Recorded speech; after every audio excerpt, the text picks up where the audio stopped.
जय श्री हरि। पूज्य गुरुदेव के चरणों में बारंबार प्रणाम। पूज्य सेठ जी श्री जयदयाल जी गोयनका के लेखों का संग्रह है तत्व चिंतामणि नामक पुस्तक से ये अंश लिया गया है। आज पूज्य सेठ जी ने अपने लेख परमानंद की खेती के माध्यम से जीव को क्या करना चाहिए इस बात का उपदेश दिया है। दो मित्रों की ये कथा है और विकट परिस्थिति में एक मित्र दूसरे मित्र की किस प्रकार सहायता कर स्वयं के जीवन को धन्य कर सकता है और उसे भी पीड़ा से बचा सकता है, इस और संकेत किया है। कथा कुछ इस प्रकार है। पूज्य सेठ जी लिखते हैं कि दो मित्र थे। एक मित्र दूसरे मित्र के घर आया तो वह पूछने लगा, भैया इतनी दूर कैसे आए? स्वागत करने के बाद पंजाब में रहने वाले मित्र का यह प्रश्न था। राजपुताना से पंजाब आने का कोई विशेष कारण तो अवश्य होगा, उसने ये मन ही मन समझ लिया था। फिर भी वह जिज्ञासा हुई तो जानना चाहता था। मित्र कहने लगा, मेरे यहाँ अकाल पड़ा हुआ है भाई। लोग दाने दाने को तरस रहे हैं। कितने ही लोग क्षुधा से तड़प तड़प कर प्राण त्याग चुके हैं। व्याकुल होकर मैं परिवार सहित आपके पास आ गया। राजपुताना के एक वेश्य ने अपने मित्र को सच्ची बात बता दी। अपने मित्र के पास अन्न का ढेर देखकर वह मन ही मन प्रसन्न भी हो रहा था। आप यहाँ आ गए, बड़ा अच्छा किया। आप ही का तो घर है, आनंद पूर्वक रहिए। पंजाब के रहने वाले मित्र ने अपने मित्र से कहा, भाई चिंता ना करो, आपका घर है, आनंद पूर्वक रहो। आपके यहाँ तो अन्न राशि के ढेर ही ढेर लगे हैं, पर भाई हमारे यहाँ तो अन्न का बिल्कुल दाना भी ना बचा। एक एक दाने को चील कोहों की तरह छीना झपटी चल रही है राजपुताने में। भाई क्या बतलाऊं, आपके यहाँ तो इतना अन्न है। वेश्य ने स्थिति स्पष्ट करने के लिए कहा। वह मित्र बोला, भाई यहाँ भगवत कृपा से अन्न का कोई अभाव नहीं, इसमें कोई आश्चर्य की बात नहीं है। यहाँ तो कोई भी आए उसके यहाँ अन्न की कमी है ही नहीं। आप तो हमारे मित्र हैं, यहाँ को आप अपना ही जानो। इस घर को यहाँ आकर आपने बड़ा अच्छा किया मित्र। ये चतुर और अनुभवी किसान की बात थी। आपकी सभी वस्तुएं हमारी हैं, इसमें कोई संदेह नहीं, पर मैं जानना चाहता हूँ कि इस अन्न राशि जो तुम्हारे पास है उसका कारण क्या है? वह कहने लगा, हमारे यहाँ बराबर खेती होती है भैया, उसी का प्रताप है। भगवान की कृपा से बड़ा अन्न उत्पन्न होता है इस मिट्टी से। किसान मित्र ने विश्व बंधु का समाधान करना चाहा। आप खेती करोगे, अन्न का ढेर आपके यहाँ भी लग जाएगा, बड़ी सुंदर बात। कृषि कार्य में जुट जाऊंगा। अनुभव नहीं है मुझे, लेकिन तुम तो हो। वह बोला, भाई मेरे पास ये 1,000,000 रुपए हैं, क्या इनसे खेती आरंभ हो सकती है? वैश्य ने अपने किसान मित्र से पूछा। 1,000 की पूंजी कम नहीं है, इतने रुपए में खेती का काम बड़ी सुंदरता से आरंभ हो जाएगा भैया, मेरा पूरा सहयोग रहेगा। किसान ने सहानुभूतिपूर्ण शब्दों में अपने वेश्य मित्र को सांत्वना दी। मुझे तो इसका ज्ञान नहीं, क्या आप मेरी उचित सहायता करेंगे? अपनी समस्त पूंजी किसान के हाथों में सौंपते हुए वेश्य ने जवाब दिया। वह कहने लगा, देखिए ये सब गेहूं की मिट्टी मिल जाए, गेहूं का दाना दाना फूटकर नष्ट हो जाता है। अत्यंत निराश होकर वेश्य ने कहा कि उसने अपने किसान मित्र को पूंजी सौंपकर कहीं कुछ बाधा तो उत्पन्न नहीं कर ली। किसान की मित्र की पूंजी में बीज आदि का प्रबंध करवाकर हल जुतवा दिए गए, बीज जमीन में बो दिए गए। अनुभवहीन वेश्य ये सब देखकर चकित हो रहा था। 2-3 दिन नहीं बीते थे कि वह खेती जाकर खोद खोद कर गेहूं के दाने देखने लगा। उसे कुछ प्राप्त न हुआ, अंकुरित न हुआ। वह समझा मिट्टी में लग गए पैसे। भीतर ही भीतर वह विचार कर रहा था, आपके खेत में अंकुर निकलने शुरू हो गए हैं, आप कोई चिंता न करें। किसान मित्र ने वैश्य को समझाया, बीज के लक्षण अच्छे हैं, आपको पता नहीं, किंतु मैं आश्वासन देता हूं भाई, आपकी खेती अच्छी होगी। मुझे तो धन और श्रम का व्यय करने में कोई लाभ नहीं दिखता भाई, मैं तो चिंतित हूं। वैश्य मन ही मन अपनी व्यथा प्रकट करने लगा।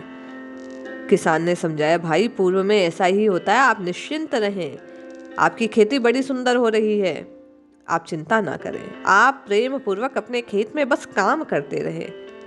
पूज्य सेठ जी कहते हैं, यही भाव है जब हम नाम जप करना, भजन करना प्रारंभ करते हैं तो बार बार टटोलते हैं लाभ हुआ क्या, क्योंकि हमारी भक्ति सकाम भाव से होती है तो लाभ हमें नजर नहीं आता। लेकिन भगवत कृपा से भगवत भजन कभी व्यर्थ नहीं जाता। आपने भाव से जितना भी नाम जपा है उसका फल आपको अवश्य मिलेगा। आगे की कथा का वृतांत सुनाते हुए पूज्य सेठ जी लिखते हैं कि वह वैश्य विचारने लगा कि मेरे खेत में तो चारों तरफ घास ही घास दिखाई दे रही है, मुझे इससे कहीं हानि ना हो जाए, ये पीड़ा रहती है, कहीं मैं ये जप लूं, कहीं ये कर लूं, ये भजन सही है, ये पाठ, ये अनुष्ठान, ये यज्ञ ज़्यादा अच्छा तो नहीं है, उस गुरु के समीप चला जाऊं। अपनी बात पर अड़िग रहना कठिन है। सेठ जी कहते हैं वैश्य ने थोड़े ही दिनों में किसान से कहा, एक एक बित्ते के गेहूं के पौधे हैं, ये घास लग रहे हैं। घबराया हुआ किसान स्वयं खेत पर गया, वहां जाकर देखा तो बड़ी प्रसन्नता हुई। अरे भाई, ये घास नहीं है, ये गेहूं के ही पौधे हैं। ये जो आसपास खरपतवार उगाए हैं तुम तो केवल उनका निवारण कर दो, उन्हें निकाल फेंको। ये देखो, इस घास को हटाना है और ये पौधे हैं, इन्हें ना छूना, इन्हें बढ़ने दो। बात अवश्य ध्यान रखना, इन सुकुमार पौधों का जीवन पानी है, इनको सूखने ना देना। सिंचाई करते रहो। कुएं को खुदवा दिया। खेत के चारों ओर कांटों की बाढ़ उस किसान मित्र ने लगवा दी ताकि पशु आकर उसे नष्ट ना कर दे। किसान मित्र की प्रत्येक बात को उस वैश्य मित्र ने ध्यान से सुना और उसका पालन किया। आपकी आज्ञा को मैं शब्द से मानूंगा, ये वैश्य ने विचार कर लिया था। वैसा ही किया। खूब सिंचाई की। भगवत कृपा से बीच बीच में बादल भी आने लगे और वर्षा से वो पौधे बड़ी तेजी से बढ़ने लगे। पौधों के बीच बीच में जो घास मित्र ने बतलाई थी वह वैश्य मित्र द्वारा दूर कर दी गई, जिससे फसल लहलहाने लगी। एक दिन खेत पर आकर किसान ने वैश्य को प्रेम भरे शब्दों में कहा कि भाई, तुम्हें बड़ा लाभ होगा, भगवान राम जी तुझ पर कृपा करेंगे।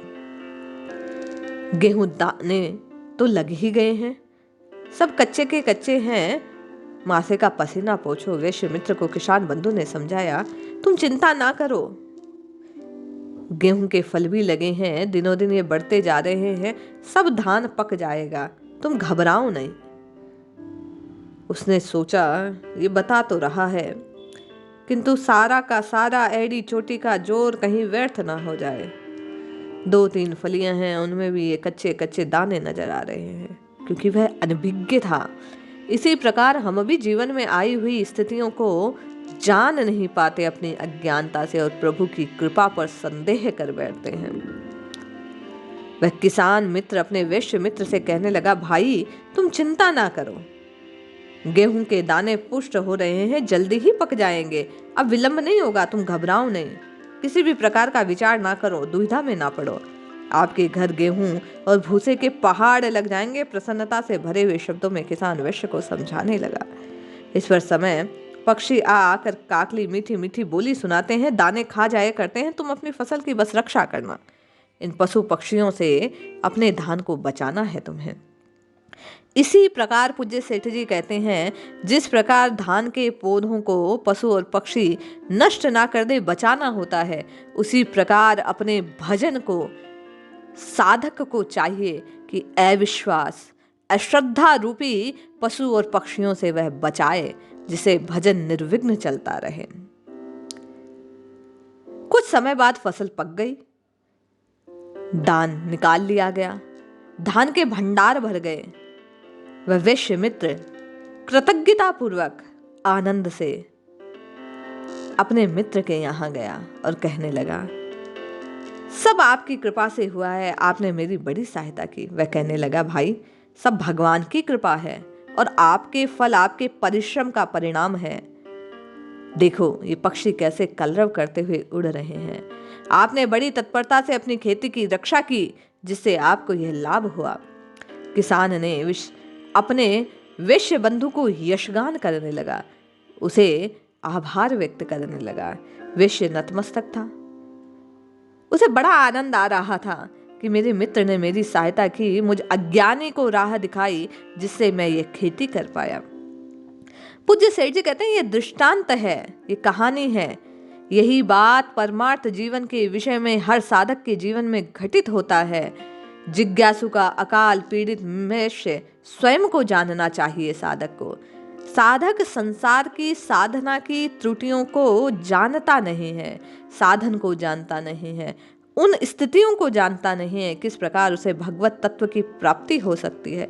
इसलिए वह सांसारिक कष्टों की ज्वाला को उत्पन्न करने वाली ये जो सृष्टि है इसी को सत्य मान लेता है और सुख की अभिलाषा से अकाल पीड़ित विश्व वैश्य की भांति ज्वाला में जलता रहता है।